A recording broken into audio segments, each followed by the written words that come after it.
Ano nga ba mga idol ang ibig sabihin ng pagiging core? Sabi daw ng iba ito ang pinakamadaling role sa lahat kasi daw pa-farm lang, walang pakialam daw sa mga kakampi, pag-alagala lang sa mapa.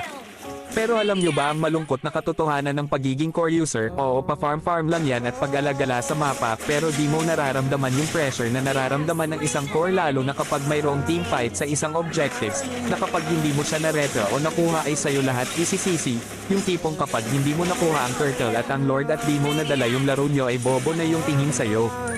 Yung tipong hindi mo nadalawan yung isang side lane sayo lahat isisisi pero yung mga yan nung ini-invade dan ka ng mga kalaban ay nakafocus lang yan sa lane nila, yung tipong inaagawan ka na sa buff mo ay wala ni isang dadalaw man lang para di ka mag-up.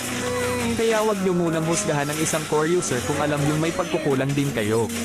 Kung meron mang magaling mag-core matic yan mga idol, lahat ng trash talk ay inabot na niyan, lahat ng CC ay napagdaanan na niyan bago siya naging magaling at naging malakas sa role na yan.